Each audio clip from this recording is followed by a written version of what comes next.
भाग 26 घर की चौखट अधूरी बातें। लंबे वीकेंड पर आरोही पहली बार कई हफ्तों बाद घर लौटी। छोटा शहर, पुराना मोहल्ला, वही गली जिसके दोनों ओर नीम और अमलतास के पेड़ खड़े थे। दरवाज़ा खुलते ही माँ ने गले लगा लिया। आ गई मेरी बिटिया, कितनी दुबली हो गई है। माँ की आंखों में खुशी थी और आवाज़ में थोड़ी शिकायत भी। अंदर आते ही आरोही ने देखा ड्राइंग रूम की दीवारों पर अब भी वही फैमिली फोटो टंगी थी। पापा कुर्सी पर, माँ बगल में और पीछे आरोही और राज की हंसती हुई तस्वीर। रात के खाने पर पापा अनयूजुअली चुप थे। थोड़ी देर बाद उन्होंने गला साफ किया। बिटिया, तुम्हारी पढ़ाई तो अब फाइनल ईयर में है, सोचते हैं अब आगे का भी प्लान बना लें। तुम्हारी बुआ जी से बात हुई थी। आरोही का चम्मच थम गया, दिल धड़कने लगा। माँ ने धीरे से कहा, बस एक दो अच्छे रिश्ते आए हैं, सोचा देख लें, तुम भी अब छोटी नहीं रही। आरोही के गले से निवाला उतर ही नहीं पाया। उसने मजबूरी में हाँ में सिर हिला दिया, पर भीतर जैसे किसी ने पकड़कर दबा दिया हो। रात का वक्त था, डाइनिंग टेबल साफ हो चुका था। पापा ड्राइंग रूम में अखबार पलट रहे थे और माँ रसोई में बर्तन समेट रही थी। अचानक पुराने वाले लैंडलाइन की तेज घंटी बजी। माँ ने तुरंत उठाया।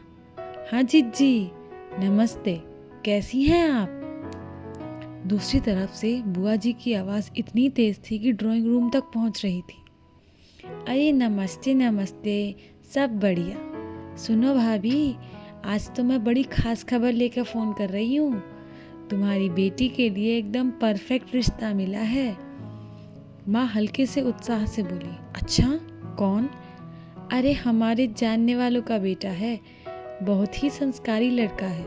अभी दिल्ली में रहकर आईएएस की तैयारी कर रहा है।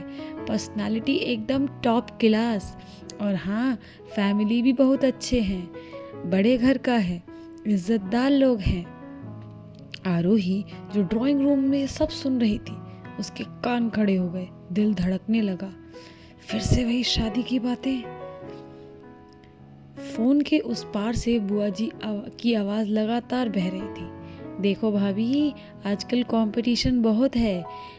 अच्छी फैमिली वाले लड़के रोज रोज नहीं मिलते। अगर ज़्यादा टाइम ले लिया तो अच्छे रिश्ते निकल जाते हैं।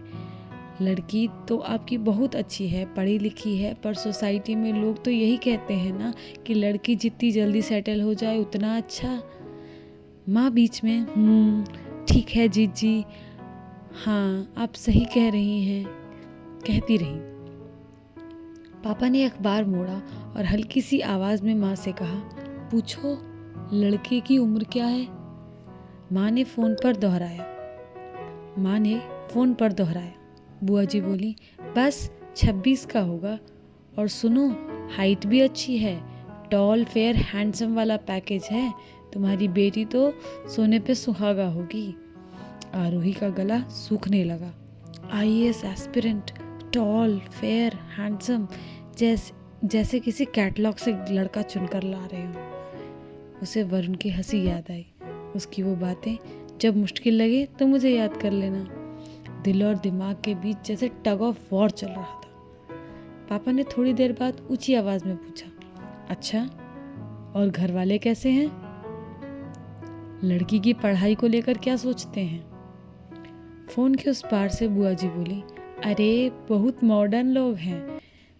बोले कि शादी के बाद भी पढ़ाई कर सकती है, लेकिन वैसे तो आईएएस बनते ही लड़के का फ्यूचर सिक्योर हो जाएगा।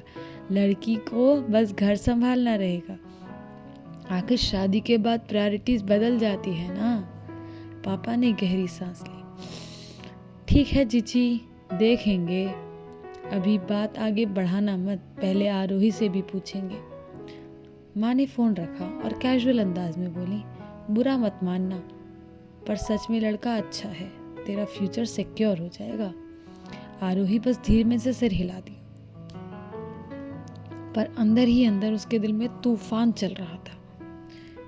क्या मेरी जिंदगी इतनी आसान है कि कोई दूसरे लोग डिसाइड कर लेंगे।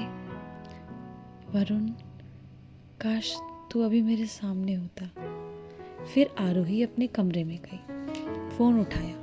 वरुण का नाम स्क्रीन पर चमक रहा था।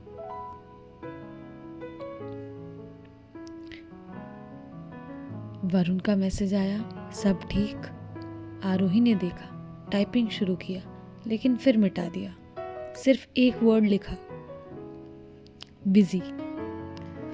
वरुण देर तक ऑनलाइन रहा, फिर कोई रिप्लाई नहीं आया। आरोही के दिल में गिल्ट और अकेलापन दोनों घर कर गए। रात को बुआ जी के फोन वाली टेंशन के बाद आरोही टेरेस पर अकेली टहल रही थी। उसी समय पीछे से राज आया, आरोही का बड़ा भाई। आरोही मुस्कुरा दी। राज हमेशा से उसकी कमजोरी रहा था। बचपन से ही दोनों में अटूट बॉन्ड था। राज के हाथ में चिप्स का पैकेट और कोक की बोतल थी। ओहो मैडम जी, इतनी रात को अकेले अकेले फिल्मी हीरोइन बनने का इरादा है क्या? आरोही पीछे मुड़कर झुंझलाई। राज भैया, आपको हर वक्त मजाक ही सूझता रहता है, जरा सीरियस हो जाइए कभी। राज ने हंसते हुए बोला, सीरियस? ये शब्द मेरी डिक्शनरी में नहीं है, और वैसे भी सीरियस होने का काम तो पापा मम्मी ने संभाल रखा है। हम भाई बहन का डिपार्टमेंट तो बस नौटंकी और कॉमेडी है। दोनों छत की बाउंड्री वॉल पर बैठ गए। राज ने चिप्स और आरोही को पकड़ाया। याद है जब पापा तुम्हें पढ़ाई के लिए डांटते थे, मैं ही तुम्हारा बचाव करता था। आरोही हंस पड़ी, और बार बार पापा तुम्हें ही डांट देते थे। याद है ना बचपन में जब तू बारबी डॉल मांगती थी और पापा नहीं लाते थे, तो मैं तेरा पुराना टॉय कार पिंक रंग से रंग कर डॉल बना देता था। आरोही हंसते हंसते बोली, हाँ, और फिर कहते थे, ये देख चलती फिरती डॉल ऐसी दुनिया में कहीं नहीं मिलेगी। दोनों जोर से हंस पड़े। राज ने फिर कहा, और वो याद है जब एग्जाम टाइम तू रात को पढ़ रही होती थी और मैं लाइट बंद करके डराता था कि भूत आ गया, भूत आ गया। आरोही ने तुरंत पलटवार किया, हाँ, और याद है पापा ने पकड़ा था तुम्हें, और तुम्हें फिर डांट पड़ी थी और तुमने मेरी किताब में चॉकलेट छुपाकर रिश्वत दी थी। राज ने सीना चौड़ा करके कहा, भाई हूँ तेरा अल्टीमेट प्रॉब्लम सॉल्वर। बचपन की यादें दोनों के बीच बहने लगी। गर्मी की छुट्टियों में पतंग उड़ाना, बारिश में भीगना, माँ से छिपकर आइसक्रीम खाना। राज हमेशा से आरोही का पार्टनर इन क्राइम रहा था। कुछ देर चुप्पी छा गई। राज ने आरोही की तरफ गौर से देखा और बोला, वैसे मजाक अपनी जगह, पर तू आजकल बहुत चुप चुप रहती है, सब ठीक है ना? आरोही थोड़ा असहज हो गई। हाँ, सब ठीक है, बस पढ़ाई और कॉलेज का प्रेशर है। राज ने गहरी सांस ली। देख, मुझे सब पता है, मम्मी पापा तुझसे बार बार शादी की बात कर रहे हैं ना? आरोही चौंकी, आपको कैसे पता? राज हंसा, अरे बहन, तेरे चेहरे की हालात देखकर समझ जाता हूँ। जब तू स्ट्रेस में होती है तो हमेशा अपने बालों की लट कान के पीछे घुमाती रहती है, वही साइन था। आरोही ने चुपचाप सिर झुका लिया। राज ने नरमी से कहा, देखो, मैं पापा को बहुत अच्छे से जानता हूँ, वो तुम्हारे लिए बेस्ट ही चाहते हैं, लेकिन अगर तुझे किसी से सच में लगाव है, किसी से दिल से कनेक्शन है, तो मुझे सबसे पहले बताना, क्योंकि मैं तेरा भाई हूँ, तेरे साथ खड़ा रहूँगा, चाहे पापा से लड़ना पड़े या पूरी सोसाइटी से। आरोही की आंखें भर आई। उसने धीमे से कहा, राज भैया, आप हमेशा मेरी शील्ड रहे हो, बचपन से। राज ने हंसते हुए आंसू पोंछ डाले, अब सेंटी मत हो, तू हमेशा मेरी लाडली रहेगी, और वैसे भी जिस दिन तू ससुराल जाएगी ना, उस दिन इस घर का पूरा कॉमेडी डिपार्टमेंट बंद हो जाएगा। आरोही हंस पड़ी, तो फिर मेरी शादी मत होने देना। राज ने नाटक किया अंदाज में कहा, डन डील, मैं दरवाजे पर बैठकर ढोल बजा दूंगा, शादी कैंसिल करो, शादी कैंसिल करो। दोनों जोर जोर से हंसने लगे। नीचे से माँ की आवाज आई, राज, इतनी देर तक बहन को परेशान मत कर, उसे कल सुबह जल्दी उठना है। राज ने चीखी टोन में कहा, माँ, मैं आरोही को परेशान नहीं कर रहा, मैं तो बस ये चेक कर रहा हूँ कि ये भूल तो नहीं गई कॉलेज जाते ही। आरोही मुस्कुराई और राज के कंधे पर सर रख दिया। भूलूंगी नहीं, कभी भी नहीं। राज छत पर गिटार बजाने लगा। धीमी धुन सुनकर आरोही उसके पास आ बैठी।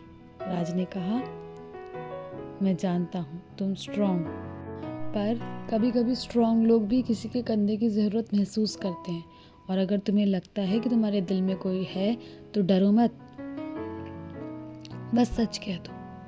आरोही का दिल धड़क उठा। राज की बातों में जैसे वरुण की झलक थी। वो जान गई उसे अब भागना नहीं है। देर रात को आरोही फिर कमरे में अकेली थी। वरुण की याद बार बार आ रही थी। वो हर बार उसकी हिम्मत बनाता था, लेकिन आज आरोही ने उसे ही दूर कर दिया था। फोन हाथों में था। उसने कई बार वरुण का नंबर खोला, लेकिन कॉल नहीं किया। स्क्रीन पर पुराना चैट खुला। जब मुश्किल लगे मुझे याद कर लेना, मैं फ्रंट रो में खड़ा रहूंगा। आरोही की आंखें भर आई। रात गहरी हो चुकी थी। आरोही खिड़की पर बैठी फोन हाथ में लिए। स्क्रीन पर वरुण का नाम चमक रहा था, पर इस बार उसने कॉल कट नहीं किया। उसने फ़ोन कार पर लगाया और फुसफुसाई, वरुण।